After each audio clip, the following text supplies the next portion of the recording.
Hello friends, నేను the memory about you అనే డ్రామాని explain చేస్తున్నాను. ఈ డ్రామా చాలా ఇంట్రెస్టింగ్గా ఉంటుంది. చివరి వరకు చూడండి. నా ఛానల్ని కొత్తగా ప్లీజ్ సబ్స్క్రైబ్ చేసుకోండి. ఇక స్టోరీలోకి వెళ్ళిపోదాం. పార్ట్ 3 ఎండింగ్లో చేంజ్ ఇన్ యాన్ చెన్ ని తనతో పాటు తీసుకెళ్తుంటాడు. అదంతా వాళ్ళ స్ట్రీట్లో ఉన్న వాళ్ళు చూస్తుంటారు. నెక్స్ట్ ఏం జరగబోతుందో ఇప్పుడు మనం చూద్దాం. ఇక చేంజ్ ఇన్ యాన్ చెన్ ని కార్లో హాస్పిటల్కి తీసుకెళ్తుంటాడు. ఎందుకంటే తన హ్యాండ్కి ఇంజురీ అయింది కాబట్టి. ఇంకోవైపు యాన్ చెన్ మామ్ బయటికి వచ్చి చూసేసరికి యాన్ చెన్ ఉండదు. మళ్ళీ లోపలికి వెళ్లి చాలా బాధపడుతుంటుంది. ఇక కార్లో వెళ్తున్నప్పుడు యాన్ చెన్ నన్నెందుకు ఫాలో చేస్తున్నారో ఇప్పటికైనా చెప్పండి అని అడుగుతుంది. దాంతో చేంజ్ ఇన్, ఒక రోజు నువ్వు బెగ్గర్స్ కి హెల్ప్ చేయడం చూశాను. అప్పుడు నిన్ను చూస్తే నాకు నా లిటిల్ సిస్టర్ గుర్తొచ్చింది. తన చిన్నప్పుడు తను కూడా సేమ్ నీలాగే ఉండేది. తన దగ్గర కొంచెం మనీ ఉన్నా కూడా తను హెల్ప్ చేసేదని చెప్తాడు. దానితో యాన్ చెన్ తను ఇప్పుడు మీ పేరెంట్స్ తో అబ్రాడ్ లో ఉందా అని అడుగుతుంది. లేదు, నాకు 13 years ఉన్నప్పుడే తను హార్ట్ డిసీజ్ తో చనిపోయిందని చేంజ్ ఇన్ అంటాడు. దాంతో యాన్ చెన్ సారీ అని చెప్తుంది. నెక్స్ట్ చేంజ్ ఇన్, అప్పుడప్పుడు నేను చూస్తుంటే నా సిస్టర్ ఇంకా బ్రతికే ఉందని అనిపిస్తుందని అంటాడు. ఇక యాన్ చెన్ ట్రీట్మెంట్ తీసుకున్నాక చేంజ్ ఇన్ తో అంటుంది, నేను ఇంకా ఇంటికి వెళ్తాను, మొబైల్ కూడా తెచ్చుకోలేదు. మా మామ్ కి నేను కనిపించకపోతే చాలా టెన్షన్ పడుతుందని అంటుంది. బట్ చేంజ్ ఇన్ మాత్రం లేదు, కాసేపు నువ్వు ఇక్కడే ఉండని చెప్పి వెళ్ళిపోతాడు. అప్పుడే డ్రైవర్ లీ యాన్ చెన్ తో అంటుంటాడు, నేను 3 years నుంచి ప్రెసిడెంట్ చేంగ్ దగ్గర వర్క్ చేస్తున్నాను. అతను ఎప్పుడు ఒక పర్సన్ తో ఇంత మంచిగా ఉండడం చూడలేదు. అతను నిన్ను తన సిస్టర్ లాగా చూస్తున్నాడు. అతను కంపెనీలో ఉన్నప్పుడు చాలా సీరియస్ గా డల్ గా ఉంటారు. నైట్ కూడా సరిగ్గా నిద్రపోరు. నాకు తెలిసి తను తన సిస్టర్ ని చాలా మిస్ అవుతున్నాడు. బట్ తను ఇప్పుడు కొంచెం హ్యాపీగా ఉన్నాడు. మీరు దీన్ని పర్సనల్ గా తీసుకోవద్దని చెప్తుంటాడు. నెక్స్ట్ చేంజ్ ఇన్ తన కోసం కాఫీ తీసుకొస్తాడు. అలాగే అతని డ్రైవర్ లీ కూడా రెస్టారెంట్ నుంచి ఫుడ్ ని తీసుకొస్తాడు. ఇక చేంజ్ ఇన్ యాన్ చెన్ ని ఇంటి దగ్గర డ్రాప్ చేస్తాడు. అయితే చేంజ్ ఇన్, మీ మామ్ కి నీకు మధ్యలో ఏం జరిగిందో కానీ ఇద్దరు తన గురించి మాట్లాడుకుని ప్రాబ్లం సాల్వ్ చేసుకోండి అని చెప్తాడు. ఇక యాన్ చెన్, నాకు కొంచెం మనీ ఇస్తారా, నేను మామ్ దగ్గర నుండి తీసుకోలేను, నా బాయ్ ఫ్రెండ్ ని కూడా అడగలేను, మళ్ళీ ఏమైందో అని అతను నా గురించి వరీ అవుతాడు, మళ్ళీ నెక్స్ట్ టైం మిమ్మల్ని కలిసినప్పుడు ఇచ్చేస్తానని అంటుంది. దాంతో చేంజ్ ఇన్ యాన్ చెన్ కి చాలా మనీయే ఇస్తాడు. బట్ తనకి ఎంత అవసరమో అంతే తీసుకుంటుంది. చేంజ్ ఇన్ మళ్ళీ షాంఘైలో కలుద్దామని అంటాడు. ఇక యాన్ చెన్ అతనికి బాయ్ చెప్పి వెళ్ళిపోతుంది. ఇక డ్రైవర్ లీ, మనం కాసేపు వెయిట్ చేద్దామా అని చేంజ్ ఇన్ తో అంటాడు. బట్ అతను మనం ఇక వెయిట్ చేయాల్సిన అవసరం లేదు, వెళ్ళిపోదామని చెప్తాడు. ఇంకోవైపు యాన్ చెన్ ఇంటికి వెళ్ళేసరికి తన మామ్ కుక్ చేస్తుంటుంది. తర్వాత ఇద్దరు కలిసి తింటున్నప్పుడు యాన్ చెన్ తన మామ్ తో అంటుంది, మామ్ నువ్వు టాబ్లెట్స్ వేసుకుంటున్నావా, డాడ్ చనిపోయాక నువ్వు చాలా ఎమోషనల్ అయిపోయావు, నీ మూడ్ స్వింగ్స్ చేంజ్ అవుతున్నాయి, నీకు బైపోలర్ డిసార్డర్ ఉందని డాక్టర్ చెప్పారు, నీకుంది ఒక మెంటల్ డిసీజ్ మా, కరెక్ట్ టైం కి టాబ్లెట్స్ యూజ్ చేయని చెప్తుంది. దాంతో యాన్ చెన్ మదర్ కి చాలా కోపం వచ్చేసి యాన్ చెన్ తో చాలా సీరియస్ గా అంటుంది, ఆ బెస్ట్ మెడిసిన్ నా మెంటల్ డిసీజ్ ని క్యూర్ చేస్తుందా, ఫస్ట్ నీ డాడ్ ని ఎవరైతే చంపారో వెళ్ళి అతన్ని వెతుకు, ఇందాకనే చేంజ్ ఇక్కడికి వచ్చాడు, బట్ నువ్వు ఆ క్రిమినల్ ని ఇప్పటి వరకు ఎందుకు అరెస్ట్ చేయించలేదు, అసలు నువ్వు ఇన్ని ఇయర్స్ నుంచి ఏం చేస్తున్నావు, నీ వల్లే మీ డాడ్ చనిపోయాడని చాలా తిడుతుంది. దాంతో యాన్ చెన్ చాలా అమ్మాయి ఆపు అని అంటుంది. బట్ తన మదర్ మాత్రం చాలా తిడుతూనే ఉంటుంది. సంవత్సరానికి ఒకసారి వస్తావు, నన్ను తిడతావు, వెళ్ళిపోతావు, ఇంకోసారి నువ్వు ఇక్కడికి రాకని అంటుంది. దాంతో యాన్ చెన్, నేను అక్కడ ఎంత కష్టపడి వర్క్ చేసి నీకు మనీ పంపిస్తున్నాను, ఒకవేళ నేను వర్క్ చేయకపోతే నీకు సపోర్ట్ గా ఎవరుంటారని అంటుంది. దానితో తన మదర్, నువ్వు నా గురించి ఆలోచించు, నాకు దూరంగా వెళ్ళిపో, నాకు ఆడుకోవడానికి కార్డ్స్ ఉన్నాయని అంటుంది. ఇక యాన్ చెన్ చాలా సాడ్ గా ఫీల్ అవుతుంది. ఆ రోజు న్యూ ఇయర్ నైట్ యాన్ చెన్ కి తన ఫ్రెండ్స్ హ్యాపీ న్యూ ఇయర్ అని మెసేజ్ చేస్తారు. యాన్ చెన్ కూడా వాళ్ళకి రిప్లై ఇస్తుంది. నెక్స్ట్ షేన్ హో యాన్ చెన్ కి కాల్ చేసి మాట్లాడతాడు. ఎలా ఉన్నావు, మార్నింగ్ నుంచి నీ మొబైల్ స్విచ్ ఆఫ్ వస్తుంది, నేను చాలా టెన్షన్ పడ్డాను, నీకేమైందో అని అంటాడు. దానితో యాన్ చెన్ సారీ చెప్తుంది. ఇక షేన్ హో వాళ్ళ ఇంట్లో ఉన్న రిలేటివ్స్ అందరూ ఏం చేస్తున్నారో చెప్తుంటాడు. అలాగే అతను తన మామ్ తో కలిసి అమెరికా వెళ్ళబోతున్నానని, సో మనం ఇక నెక్స్ట్ సెమిస్టర్ లోనే కలుస్తామని చెప్తాడు. దానితో యాన్ చెన్ నీకోసం వెయిట్ చేస్తుంటానని అంటుంది. అప్పుడే షేన్ హో మదర్ వచ్చి అతన్ని పిలవడంతో కాల్ కట్ చేస్తాడు. యాన్ చెన్ షేన్ హోతో మాట్లాడిన తర్వాత చాలా హ్యాపీగా ఫీల్ అవుతుంది. కట్ చేస్తే యాన్ చెన్ హాస్టల్ కి వచ్చేస్తుంది. అనుకోకుండా తన ఫ్రెండ్స్ కూడా వచ్చేస్తారు. ఇక ఓతాంగ్ లేని చూసి, హే నువ్వెందుకు ఇంత త్వరగా వచ్చావు, ఇప్పుడు జాబ్ మీద కూడా ఏం లేదు కదా, నెక్స్ట్ సెమిస్టర్ స్టార్ట్ అవ్వడానికి ఇంకా 1 week టైం ఉంది, ఇంత ఫాస్ట్ గా వచ్చావేంటని అడుగుతుంది. దానితో లీ, మా ఇంట్లో అందరూ రిలేటివ్స్ ఉన్నారు, నీకు తెలీదు ఇప్పుడు నా పైన ఎంత ప్రెషర్ ఉందో, నాకేమో ఇంకా జాబ్ కూడా రాలేదు, నేను వాళ్ళని ఫేస్ చేయలేనని అంటుంది. దానితో దాంతో యాన్ చెన్ ఎవరిని పట్టించుకోవద్దని చెప్తుంది. నెక్స్ట్ యాన్ చెన్ వోతాంగ్ ని అడుగుతుంది. Post graduation entrance exams results వచ్చాయి కదా, ఏమైందని అంటుంది. దానితో వోతాంగ్ పాస్ అయ్యానని చెప్తుంది.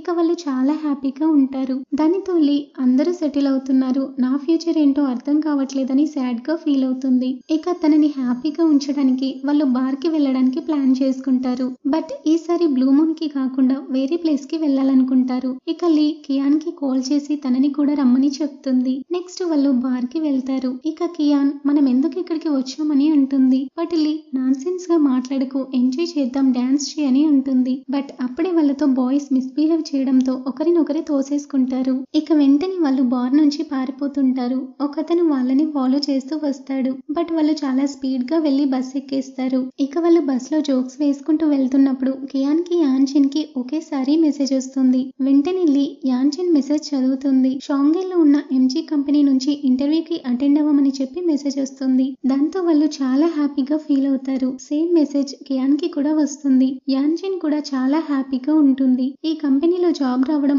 మన డ్రీమ్ కదా, ఎలాగైనా సరే ఈ ఇంటర్వ్యూలో సెలెక్ట్ అవ్వాలని అనుకుంటారు. నెక్స్ట్ 1 వీక్ తర్వాత జాన్యూన్ యాన్ చెన్ లో షేన్హో కోసం వెయిట్ చేస్తుంటారు. యాన్ చెన్ అతన్ని అడుగుతుంది, షేన్హో అమెరికా నుండి వచ్చాడు కదా అని. హా అవును వచ్చాడు, బట్ తన మామ్ తో యుఎస్ వెళ్ళడానికి రీజన్ వాడు యుఎస్ లో చదువుకోనని చెప్పి తనని ఒప్పించడానికే వెళ్ళాడు. షేన్హో నీతో పాటే ఇక్కడే ఉండాలనుకుంటున్నాడు. అలాగే వాడు ఒక ఎగ్జామ్ లో కూడా ఫెయిల్ అయ్యాడు, అది కూడా నీ వల్లే అని అంటుంటాడు. టీచర్ వాడికి ఒకే ఒక్క ఛాన్స్ ఇచ్చింది, ఈసారి కూడా ఫెయిల్ అయితే అతనికి గ్రాడ్యుయేషన్ సర్టిఫికెట్ ఇవ్వరంట అని చెప్తాడు. దాంతో యాన్ చెన్ డల్ అయిపోతుంది. ఇక జాన్యూన్ వోతాంగ్ గురించి అడుగుతుంటే సడన్ గా అప్పుడే షేన్హో వచ్చి యాన్ చెన్ ని హగ్ చేసుకుంటాడు. మమ్మల్ని చూస్తావు, వెళ్ళి నా లగేజ్ బ్యాగ్ ని లోపల పెట్టని షేన్హో అంటాడు. నెక్స్ట్ యాన్ చెన్ షేన్హోకి గిఫ్ట్ ఇస్తుంది. ఒక చెక్క బొమ్మని తనే స్పెషల్ గా డిజైన్ చేసి అతనికి ఇస్తుంది. మా డాడ్ ఒక కార్పెంటర్, తనే నాకు ఈ బొమ్మని ఎలా చేయాలో నేర్పించాడని అంటుంది. బట్ దీన్ని ఎలా అర్థం చేసుకోవాలో నాకు తెలియట్లేదు, పర్లేదులే చిన్నపిల్లలు అప్పుడప్పుడు మిస్టేక్స్ చేస్తారు, మీ డాడ్ నీకు ఇంకా నేర్పిస్తాడులే అని షేన్హో అంటాడు. అప్పుడే యాన్ చెన్ మా డాడ్ చనిపోయాడని చెప్తుంది.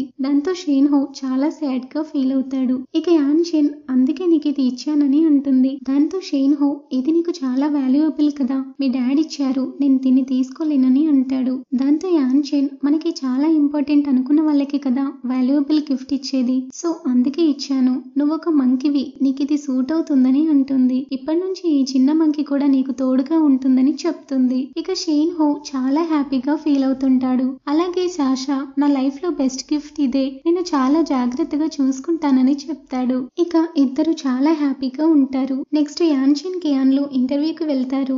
బయటికి వచ్చాక కియాన్ కాలేజ్ కి వెళ్దామా ఇక అని అంటుంది. లేదు నేను నా ఫ్రెండ్ ని కలవాలి, నువ్వు వెళ్ళని యాన్ చెన్ చెప్తుంది. అప్పుడే షేన్హో యాన్ చెన్ కి కాల్ చేయడంతో కియాన్ చాలా సాడ్ గా ఫీల్ అవుతూ వెళ్తుంది. ఇక షేన్హో ఇంటర్వ్యూ ఎలా అయిందని అడిగి నువ్వు ఎక్కడున్నావో లొకేషన్ షేర్ చేయి, నేను నిన్ను పికప్ చేసుకోవడానికి వస్తానని అంటాడు. అతని కాల్ కట్ చేశాక యాన్ చెన్ చేంజిన్ కి కాల్ చేసి మీరు ఆఫీస్ లోనే ఉన్నారా, మనీ రిటర్న్ చేస్తానని అంటుంది. బట్ చేంజిన్ చిన్నగా స్మైల్ చేసి నేను ఇంటికి వెళ్తున్నాను, ఒక పని చేయి అమౌంట్ ట్రాన్స్ఫర్ చేయని అంటాడు. బట్ యాన్ చెన్ నాకు మీరు చాలా హెల్ప్ చేశారు, సో మిమ్మల్ని డైరెక్ట్ గా కలిసి ఇవ్వడమే బెటర్ అని అంటుంది. దాంతో చేంజిన్ ఓకే నేను మా హోమ్ అడ్రస్ సెండ్ చేస్తాను, అక్కడ కలుద్దామని చెప్తాడు. కట్ చేస్తే యాన్ చెన్ చేంజిన్ ఇంటి గేట్ దగ్గర వెయిట్ చేస్తుంటుంది. అప్పుడే తనకి ఎంజీ కంపెనీ హెచ్ఆర్ నుండి కాల్ వస్తుంది. మీరు ఇంటర్వ్యూలో సెలెక్ట్ అయ్యారు, నెక్స్ట్ మండే నుంచి ఆఫీస్ కి రమ్మని చెప్తారు. దాంతో యాన్ చెన్ చాలా చాలా హ్యాపీగా ఫీల్ అవుతుంది. జస్ట్ అప్పుడే అక్కడికి షేన్హో వస్తాడు.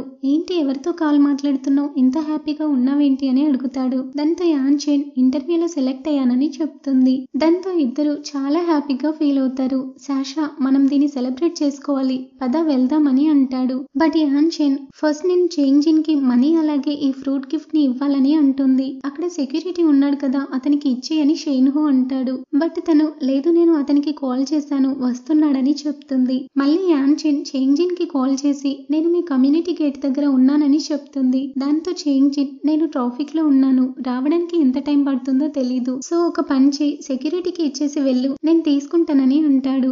దాంతో యాన్ యాన్చెన్ ఓకే అని చెప్పి కాల్ కట్ చేస్తుంది. సెక్యూరిటీ దగ్గరికి వెళ్లి ఫ్రూట్ గిఫ్ట్ అలాగే అమౌంట్ ఇచ్చేసి ఇవి చేంజిన్ కి ఇవ్వమని చెప్తుంది. నెక్స్ట్ యాన్చెన్ షేన్హో బైక్ పైన వెళ్తున్నప్పుడు చేంజిన్ వాళ్ళిద్దరినీ చూస్తాడు. తర్వాత మెల్లిగా స్మైల్ చేస్తాడు. నెక్స్ట్ యాన్చెన్ షేన్హోలు బ్లూ మూన్ రెస్టారెంట్ కి వస్తారు. యాన్చెన్ తనకి జాబ్ వచ్చినందుకు అందరికి కేక్ ట్రీట్ ఇస్తుంది. విలియం యాన్చెన్ కి తన లాస్ట్ శాలరీని ఇస్తాడు. దాంతో యాన్చెన్ చాలా హ్యాపీగా తీసుకొని విలియం కి చాలా థ్యాంక్స్ చెప్తుంది. అలాగే ఒకవేళ నాకు ఈ బార్ లో జాబ్ దొరకకపోతే లాస్ట్ ఫ్యూ మంత్స్ నుంచి నా లైఫ్ ఎలా ఉండేదో కూడా తెలియట్లేదని అంటుంది. చాలా థ్యాంక్స్ కూడా చెప్తుంది. ఇక షేన్హో యాన్చెన్ ని చూసి ఫీల్ అవుతాడు. అయితే విలియం యాన్చెన్ తో అంటాడు, నువ్వు చాలా గ్రేట్, ఒక పెద్ద కంపెనీలో వర్క్ చేయబోతున్నావు. అలాగే నిన్ను చాలా ఇష్టపడే నీ బాయ్ ఫ్రెండ్ నీకోసం ఉన్నాడు. ఫ్యూచర్ లో మీరిద్దరూ ఇంకా మంచిగా హ్యాపీగా ఉంటారని విలియం అంటాడు. దాంతో యాన్చెన్ చాలా హ్యాపీగా ఫీల్ అవుతూ విలియం కి థ్యాంక్స్ చెప్తుంది. నెక్స్ట్ షేన్హో యాన్చెన్ ని హాస్టల్ దగ్గర డ్రాప్ చేసి తన వేలికి ఒక రింగ్ పెడతాడు. ఇప్పటికి ఇది ఉండని, ఫ్యూచర్ లో రియల్ రింగ్ కొని పెడతానని షేన్హో చెప్తాడు. ఇద్దరు చాలా హ్యాపీగా ఉంటారు. ఆ నెక్స్ట్ డే జాన్యూన్ యాన్చెన్ కి కాల్ చేసి షేన్హో నీతో ఉన్నాడా, నేను ఎన్నిసార్లు కాల్ చేసినా నా కాల్ లిఫ్ట్ చేయట్లేదని అంటాడు. నెక్స్ట్ వాళ్ళిద్దరూ కలుస్తారు. ఇక యాన్చెన్ షేన్హో కి కాల్ చేస్తుంది. అతను వెంటనే లిఫ్ట్ చేస్తాడు. వెంటనే జాన్యూన్ ఫోన్ తీసుకొని షేన్హోతో కాల్ మాట్లాడుతుంటాడు. అరే నీ ప్లేస్ లో ఎగ్జామ్ రాయడానికి ఒక అతన్ని పెట్టాను, బట్ అతను ఇంకా రాలేదని చెప్తాడు. అరే నన్ను ప్రాబ్లం లో పడేశావు, నేను ఇప్పుడు కాలేజ్ కి రానికి 1 hour టైం పడుతుంది, ఇప్పుడు ఎలా అంటాడు. వాళ్ళిద్దరు మాట్లాడుకునేది యాన్చెన్ విని నేను ఎగ్జామ్ రాస్తానని అంటుంది. నెక్స్ట్ యాన్చెన్ షేన్హో కి బదులు తను వెళ్లి ఎగ్జామ్ రాస్తుంటుంది. అప్పుడే అటెండెన్స్ తీసుకోవడానికి ఒక లెక్చరర్ వస్తాడు. షేన్హో నేమ్ పిలవగానే యాన్చెన్ సైలెంట్ గా ఉంటుంది. బట్ అది గమనించిన పక్కనే ఉన్న షేన్హో ఫ్రెండ్ అటెండెన్స్ ఇస్తాడు. దాంతో యాన్చెన్ ఎవరికి దొరకకుండా ఎగ్జామ్ రాస్తుంది. ఇక యాన్చెన్ ఎగ్జామ్ రాసి బయటికి రాగానే తన ఫ్రెండ్ లీ తనని చూసి నువ్విక్కడేం చేస్తున్నావని అడుగుతుంది. నాకు ఒక డౌట్ ఉంటే టీచర్ని అడగడానికి వచ్చానని యాన్చెన్ తనతో అబద్ధం చెప్తుంది. అయితే కాసేపటి తర్వాత లీకి నిజం తెలిసిపోతుంది. షేన్హో ప్లేస్ లో యాన్చెనే ఎగ్జామ్ రాసిందని. దానితో తను చాలా షాక్ అవుతుంది. కట్ చేస్తే యాన్చెన్ కియాన్ లో ఎంజీ కంపెనీకి ఫస్ట్ డే వెళ్లి జాయిన్ అవుతారు. అయితే న్యూ ఇంటర్న్స్ కి వాళ్ళ హెచ్ఆర్ టీమ్ లీడర్ ఆఫీస్ అంతా చూపిస్తుంటారు. అలాగే వాళ్ళ ఆఫీస్ ప్రెసిడెంట్ లూని కూడా ఇంట్రడ్యూస్ చేస్తారు. అతనితో పాటు చేంజిన్ తన ఫ్రెండ్ కూడా అక్కడే ఉంటారు. అక్కడ చేంజిన్ ని చూసి యాన్చెన్ షాక్ అవుతుంది. అయితే ఎంజీలో యాన్చెన్ కి జాబ్ రావడానికి రీజన్ కూడా చేంజినే. తను చెప్తేనే యాన్చెన్ ని ఇంటర్వ్యూకి అటెండ్ అవ్వమని తనకి మెసేజ్ చేస్తారు. ఇక ఫస్ట్ డేని యాన్చెన్ వాళ్ళ ఒక ప్రాజెక్ట్ ప్రాబ్లం కి చాలా ఈజీగా సొల్యూషన్ చెప్తుంది. దానితో తన కొలీగ్స్ ని ఫైనాన్షియల్ నాలెడ్జ్ ఈ రోజు ఈ కంపెనీకి ఎంత బాగా యూజ్ అయిందో కదా, నువ్వు చాలా గ్రేట్ అని పొగుడుతుంటారు. దాంతో కియాన్ డల్ గా ఫీల్ అవుతుంది. ఇక యాన్చెన్ ఆఫీస్ నుండి బయటికి వచ్చేసరికి తన కోసం షేన్హో వెయిట్ చేస్తుంటాడు. దానితో వాళ్ళ ఆఫీస్ లో కూడా అందరికి తెలుస్తుంది వాళ్ళిద్దరు లవర్స్ అని. అప్పుడే కియాన్ కూడా వాళ్ళ దగ్గరికి వస్తుంది. షేన్హో తనకి హాయ్ చెప్తాడు. ఇక కియాన్ షేన్హోతో అంటుంది, నువ్వెందుకు ఇక్కడికి వచ్చావు, మేమే హాస్టల్ కి వెళ్లే వాళ్ళం కదా అని. బట్ షేన్హో తను నా గర్ల్ ఫ్రెండ్, నేను ఖచ్చితంగా తనని జాగ్రత్తగా చూసుకుంటాను, ఇందులో తప్పేముందని అంటాడు. దాంతో కియాన్ సాడ్ గా ఫీల్ అవుతుంది. తనొక్కతే వెళ్ళిపోతుంది. అదే రోజు నైట్ కియాన్ లీ ఇద్దరు పబ్ కి వెళ్తారు. ఇక కియాన్ డ్రింక్ చేస్తూ యాన్చెన్ గురించే ఆలోచిస్తుంటుంది. వాళ్ళిద్దరు నిజంగానే కలిసిపోయారా లేదంటే ఇంకా యాక్టింగ్ చేస్తున్నారా అని. తనని అలా చూసి లీ కియాన్ నువ్వేంటి హ్యాపీగా లేవు, వర్క్ లో ఏదైనా ప్రాబ్లమా అని అడుగుతుంది. నీకెవరు చెప్పారు, నేను చాలా హ్యాపీగా ఉన్నానని కియాన్ అంటుంది. అయితే లీ డ్రింక్ చేశాక అనుకోకుండా కియాన్ తో చెప్తుంది, నువ్వు ఇంకా యాన్చెన్ గురించి ఆలోచిస్తున్నావా, యాన్చెన్ షేన్హో గురించి మంచిగా ఆలోచిస్తుంది, తను చాలా గ్రేట్, అతని కోసం రిస్క్ చేసి మరి ఎగ్జామ్ రాసిందని అంటుంది. అది విని కియాన్ చాలా షాక్ అవుతుంది. ఈ విషయం నాతో చెప్పావు గానీ ఇంకెవరితో చెప్పకని అంటుంది. నెక్స్ట్ డే ఆఫీస్ లో ఇంటర్న్స్ అందరికి ఒక అసైన్మెంట్ ఇస్తారు. ఎవరైతే ఈ అసైన్మెంట్ ని సరిగ్గా అనలైజ్ చేసి ఫస్ట్ ప్లేస్ లో వస్తారో వాళ్ళు 3 months తర్వాత ప్రెసిడెంట్ లూతో పాటు యుఎస్ వెళ్తారని చెప్తారు. సో అందరూ హార్డ్ వర్క్ చేయండి అని చెప్పి కొన్ని మెటీరియల్స్ వాళ్ళకి ఇస్తారు. ఇక యాన్చెన్ కియాన్లు చాలా హార్డ్ వర్క్ చేస్తుంటారు. యాన్చెన్ కి ఉన్న కొన్ని డౌట్స్ క్లియర్ చేసుకోవడానికి చేంజిన్ కి కాల్ చేసి అడుగుతుంది. అయితే చేంజిన్ ఎంత బిజీగా ఉన్నా కూడా యాన్చెన్ కాల్ లిఫ్ట్ చేసి తనకి సజెషన్స్ ఇస్తుంటాడు. ఒక రోజు షేన్హో యాన్చెన్ ని ఆఫీస్ దగ్గర డ్రాప్ చేసి వెళ్తున్నప్పుడు తన మామ్ కాల్ చేస్తుంది. షేన్హో వాళ్ళకి కూడా ఓన్ కంపెనీస్ ఉంటాయి. దాంతో తన మామ్ మన కంపెనీలో వచ్చి జాయిన్ అవ్వరా అని చెప్తుంది. బట్ షేన్హో లేదు, నేను మన కంపెనీలో వర్క్ చేయనని చెప్తాడు. దానితో అతని మామ్ నీ గ్రాడ్యుయేషన్ అయిపోయాక ఏం చేస్తావని అడుగుతుంది. నాకు ఏది చేయాలనిపిస్తే అది చేస్తాను మామ్, నాకు సూట్ అయ్యే జాబ్ వెతుక్కుంటానని చెప్తాడు. దానితో ఆవిడ నీకోసం నేను మీ డాడ్ మనీ సంపాదించడానికి ఎంత కష్టపడుతున్నాం, నీకు చాలా ఫ్రీడమ్ ఫ్రీడమ్ ఇచ్చాం, బట్ నువ్వు ఇలా చేస్తున్నావని అంటుంది. దాంతో షేన్ హో సీరియస్ గా కాల్ కట్ చేస్తాడు. ఇంకోవైపు చేంగ్ జిన్ ప్రెసిడెంట్ లోని కలిసి మాట్లాడతాడు. మీ ఇంటర్న్స్ నుంచి యుఎస్ పంపించడానికి లిస్ట్ ని ఎప్పుడు సెట్ చేయబోతున్నారని అడుగుతాడు. దాంతో అతను ఫైనలైజ్ చేయడానికి రెడీగా ఉన్నాం. ఏంటి నువ్వు నీ లిటిల్ ఫెలోకి హెల్ప్ చేయాలనుకుంటున్నావా అని చేంగ్ జిన్ తో అంటాడు. నేనేం హెల్ప్ చేయాలనుకోవట్లేదు, బిజినెస్ అంటే బిజినెసే, నీ గురించి నాకు తెలుసు. ఇక క్యారెక్టర్ ఎబిలిటీని చూసే సెలెక్ట్ చేస్తారు. నాకు తన మీద నమ్మకం ఉంది, ఖచ్చితంగా తను యుఎస్ వెళ్లేంత హార్డ్ వర్క్ చేస్తుందని అంటాడు. దానితో అతను కియాన్ బిహేవియర్ కూడా చాలా బాగుంది, తనే నీ లిటిల్ ఫెలోకి స్ట్రాంగ్ కాంపిటీటర్ అవుతుందని చెప్తాడు. దాంతో చేంగ్ జిన్ నీకు తెలుసా ఒక్కొక్కసారి రూమర్స్ కూడా వాళ్ళ లైఫ్ ని నాశనం చేస్తాయని చెప్పి అక్కడి నుంచి వెళ్ళిపోతాడు. కట్ చేస్తే నెక్స్ట్ లు యాన్ చిన్ ని సెలెక్ట్ చేస్తాడు. దాంతో హెచ్ఆర్ జియాంగ్ యాన్ చిన్ దగ్గరికి వచ్చి కంగ్రాచులేషన్స్ అని చెప్పి వెళ్ళిపోతాడు. అయితే యాన్ చిన్ చాలా షాక్ లో ఉంటుంది. కాసేపు తనకి ఏం అర్థం కాదు, బట్ తర్వాత చాలా హ్యాపీగా ఫీల్ అవుతుంది. షేన్ హోకి మెసేజ్ చేస్తుంది, నాకు తెలిసి యుఎస్ వెళ్ళబోయేది నేనే కావచ్చని. దాంతో షేన్ హో గట్టి గట్టిగా అరుస్తూ డాన్స్ చేస్తాడు. అయితే వాళ్ళ ఫ్రెండ్స్ అతన్ని చాలా వింతగా చూస్తారు. నెక్స్ట్ యాన్ చిన్ చేంగ్ జిన్ కి మెసేజ్ చేసి డిన్నర్ కి ఇన్వైట్ చేస్తుంది. అతని వల్లే తనకి మంచి రిజల్ట్స్ వచ్చాయని. జస్ట్ అప్పుడే షేన్ హో తన దగ్గరికి వస్తాడు. నీ ఫస్ట్ మంత్ శాలరీతో మనం బయట ఫుల్ గా ఎంజాయ్ చేద్దాం, ఫుల్ గా తినేద్దామని అంటాడు. బట్ యాన్ చిన్ నేను చేంగ్ జిన్ ని డిన్నర్ కి ఇన్వైట్ చేశానని చెప్తుంది. దాంతో షేన్ హోకి కోపం వచ్చేస్తుంది. మళ్ళీ ఎందుకు అతన్ని ఇన్వైట్ చేశావు, ప్రతిసారి అతని నేమే వినాల్సి వస్తుంది, నా బుర్ర పగిలిపోతుందని అంటాడు. బట్ యాన్ చిన్ చాలా కూల్ గా అతని హెల్ప్ వల్లే నేను ఈ అసైన్మెంట్ పాస్ అయ్యాను, సో నేను అతనికి థ్యాంక్ యూ చెప్పాలనుకుంటున్నానని అంటుంది. దాంతో షేన్ హో సైలెంట్ గా ఉంటాడు. ఆ రోజు నైట్ చేంగ్ జిన్ యాన్ చిన్ లు రెస్టారెంట్ కి వెళ్తారు. ఇక వాళ్ళకి ఏం కావాలో ఆర్డర్ చేస్తారు. ఇక చేంగ్ జిన్ కొన్ని డేస్ నుంచి నువ్వు చాలా హ్యాపీగా ఉంటున్నావు, ఫైనల్ గా ఈ ఏజ్ లో గర్ల్స్ ఎలా ఉండాలో నువ్వు ఇప్పుడు అలా ఉన్నావు, ఇలాగే స్మైల్ చేస్తూ ఉండు అని అంటాడు. ఇక యాన్ చిన్ షేన్ హో గురించి చెప్తూ ఉంటుంది. తర్వాత చేంగ్ జిన్ కంగ్రాచులేషన్స్, నువ్వు ఇప్పుడు యుఎస్ హెడ్ క్వార్టర్స్ కి వెళ్ళబోతున్నావని అంటాడు. దాంతో యాన్ చిన్ బట్ నేను వెళ్ళాలనుకోవట్లేదని చెప్తుంది. ఇక చేంగ్ జిన్ షేన్ హో కోసమా అని అడుగుతాడు. ఓన్లీ అతని కోసమే కాదు, మా ఫ్యామిలీ గురించి మీకు కూడా తెలుసు, నేను ఎక్కువ కాలం యుఎస్ లో ఉండలేను, సో ఈ ఆపర్చునిటీని వేరే వాళ్ళకి ఇస్తానని చేంగ్ జిన్ తో చెప్తుంది. నేను చేసింది కరెక్టేనా అని అతన్ని అడుగుతుంది. దాంతో అతను నువ్వు తీసుకున్న డెసిషన్ కరెక్టే, నువ్వు హ్యాపీగా ఉండడం ఇంపార్టెంట్, అది లవ్ అయినా ఫ్యామిలీ అయినా వర్క్ ప్లేస్ అయినా అని చెప్తాడు. నెక్స్ట్ వాళ్ళు డిన్నర్ చేస్తారు. వాళ్ళిద్దరూ రెస్టారెంట్ నుంచి బయటికి వచ్చేసరికి షేన్ హో యాన్ చిన్ కోసం వెయిట్ చేస్తుంటాడు. దాంతో చేంగ్ జిన్ నిన్ను తీసుకెళ్లడానికి నీ బాయ్ ఫ్రెండ్ వచ్చాడు కదా, సో నేను నిన్ను డ్రాప్ చేయాల్సిన అవసరం లేదని అంటాడు. దాంతో షేన్ హో ఫ్యూచర్ లో కూడా మీరు తనని డ్రాప్ చేయాల్సిన అవసరం లేదు, ఎందుకంటే నేను నా గర్ల్ ఫ్రెండ్ ని పికప్ చేసుకోవడం నా బాధ్యత అని షేన్ హో అతనితో అంటాడు. దాంతో చేంగ్ జిన్ స్మైల్ ఇస్తుంటాడు. ఇక వాళ్ళిద్దరూ అక్కడి నుంచి వెళ్ళిపోతారు. నెక్స్ట్ షేన్ హో యాన్ చిన్ ని హాస్టల్ దగ్గర డ్రాప్ చేస్తాడు. అప్పుడే యాన్ చిన్ నేను అమెరికా వెళ్ళట్లేదని చెప్తుంది. దాంతో షేన్ హో చాలా షాక్ అవుతాడు. ఇంత మంచి ఆపర్చునిటీని ఎందుకు వదులుకుంటావు, నువ్వు ఖచ్చితంగా వెళ్ళాలని షేన్ హో అంటాడు. దాంతో యాన్ చిన్ ఓన్లీ 3 months కోసం అయితే నేను ఖచ్చితంగా వెళ్ళేదాన్ని, బట్ నన్ను యుఎస్ హెడ్ క్వార్టర్స్ కి ట్రాన్స్ఫర్ చేస్తారంట అని ఫీల్ అవుతూ చెప్తుంది. అంటే ఒకవేళ నువ్వు యుఎస్ వెళ్తే మళ్ళీ ఎప్పటికీ రావా అని అడుగుతాడు. దాంతో యాన్ చిన్ అవునని చెప్తుంది. బట్ నాకు ఈ ఆపర్చునిటీ కంటే కూడా నువ్వు మా మామీ నాకు చాలా ఇంపార్టెంట్, మీ ఇద్దరిని వదిలేసి నేను వెళ్ళలేనని అంటుంది. దాంతో షేన్ హో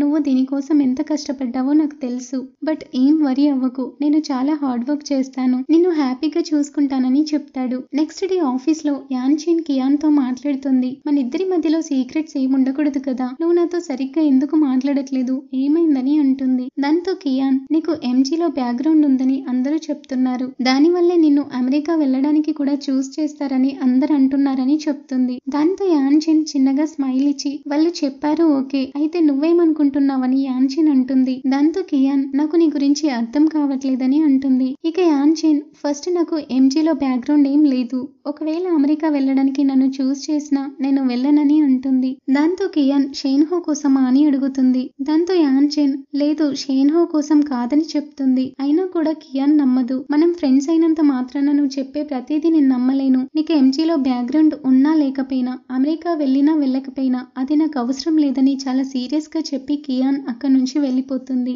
దాంతో యాన్ చిన్ చాలా సాడ్ గా ఫీల్ అవుతుంది. ఇక ఈవినింగ్ షేన్ హో యాన్ చిన్ కి కాల్ చేసి నీకు ఒక గుడ్ న్యూస్ చెప్పాలి, నేను నీకు ట్రీట్ ఇవ్వబోతున్నాను, త్వరగా రా అని చెప్తాడు. ఇంకా అదే టైంలో కియాన్ హెచ్ఆర్ జియాంగ్ ని కలిసి మీతో మాట్లాడాలని అంటుంది. అయితే అతను నీ ప్రాజెక్ట్ రిపోర్ట్ చూశాను, చాలా బాగుంది, నువ్వు ఫ్యూచర్ లో ఖచ్చితంగా యుఎస్ వెళ్తావని అంటాడు. దాంతో కియాన్ అంటే యుఎస్ వెళ్ళడానికి ఆల్రెడీ పర్సన్ ని డిసైడ్ చేసేసారా అని అడుగుతుంది. దాంతో అతను నువ్వు అనుకుంటున్నట్టు వర్క్ ప్లేస్ లో అంత సింపుల్ గా ఏమీ ఉండదు. నీకు యుఎస్ వెళ్లే అన్ని క్వాలిటీస్ ఉన్నాయి. బట్ ఎవరిని ఫైనలైజ్ చేస్తే వాళ్ళే వెళ్తారని అంటాడు. ఇంకోవైపు యాన్చిన్ షేన్ హో రెస్టారెంట్ కి వెళ్తారు. అక్కడ షేన్ హో నాకు జాబ్ వచ్చిందని యాన్చిన్ తో చెప్తాడు.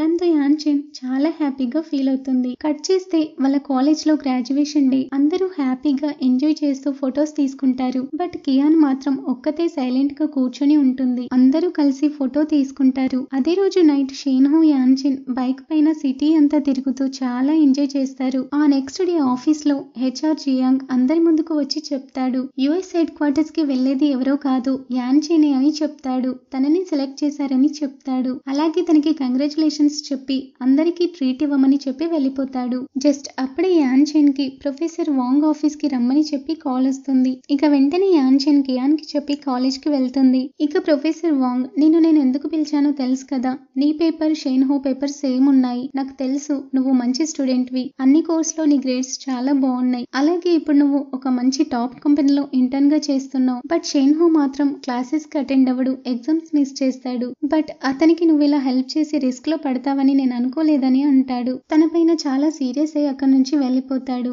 ఇక అతని అసిస్టెంట్ షేన్ హో నన్ను భయపెట్టాడని చెప్పి ఈ పేపర్ లో వ్రాయని అంటాడు. బట్ యాన్చిన్ దానికి ఒప్పుకోదు. ఈ మిస్టేక్ వల్ల నీ ఫ్యూచర్ పైన చాలా ఇంపాక్ట్ అవుతుందని అతను చెప్తాడు. నేను 1 డే టైం ఇస్తాను. ఏదో ఒకటి డిసైడ్ చేసి చెప్పమని అంటాడు. దాంతో యాన్చిన్ ఓకే అని చెప్పి అక్కడి నుంచి వెళ్ళిపోతుంది. యాన్చిన్ చాలా సాడ్ గా ఫీల్ అవుతుంది. చాలా ఏడుస్తుంటుంది. ఫ్రెండ్స్, దీంతో పార్ట్ 4 ఎండ్ అవుతుంది. ఈ స్టోరీ ఎలా అనిపిస్తుందో కామెంట్ చేయండి. నెక్స్ట్ ఎపిసోడ్స్ ఇంకా చాలా ఎక్సైటింగ్ గా ఉంటాయి. మీకు స్టోరీ నచ్చితే లైక్ చేసి షేర్ చేయండి. నెక్స్ట్ ఎపిసోడ్స్ కోసం నా ఛానల్ ని సబ్స్క్రైబ్ చేసుకోండి. Thank you for watching.